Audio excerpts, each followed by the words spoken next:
So to begin, we want to talk about the transition that a student is going through as they come to college, and what kinds of factors influence a student's ability to be successful.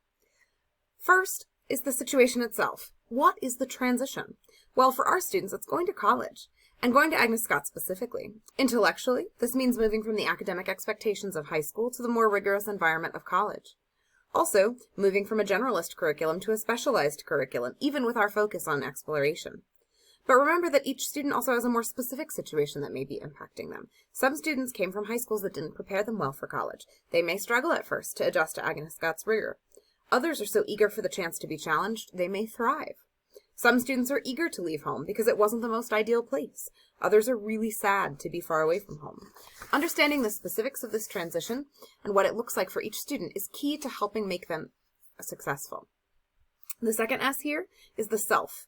These are factors internal to the student that impact their ability to cope with change. Their mental health, for example, how much they like change and new things, how quickly they make friends. Their strengths will come into play here. Again, what's key here is taking the time for you to understand how this transition impacts individual students and how their unique self is impacting the transition. Your role as a SPA, again, is to ask a lot of questions and get to know your students. The third and fourth factors here, the S's, that impact a student's ability to cope with change are places where we can actually provide interventions that can help a student manage the transition better. The situation and the self are what they are, and our best bet is to understand more than to change.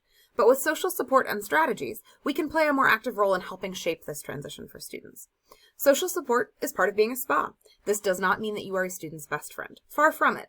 Hopefully, they are developing real friendships outside of their relationship with you.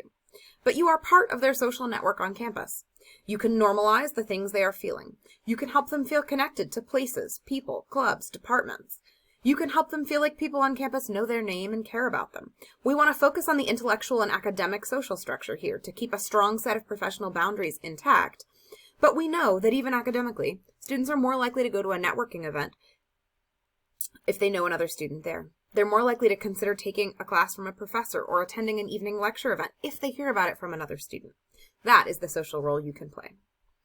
Finally, students can develop strategies that help them cope with change. Strategies allow for students to get better at dealing with change and transitions. Strategies are really the SPA and the advising wheelhouse. What strategies can students use to adjust to the classroom expectations at Agnes Scott? These could be learning strategies, or strategies for using resources effectively, strategies for managing time while navigating a heavy academic workload. You can share what strategies have worked for you. You can also, though, share your process for finding strategies that worked for you, which is really important.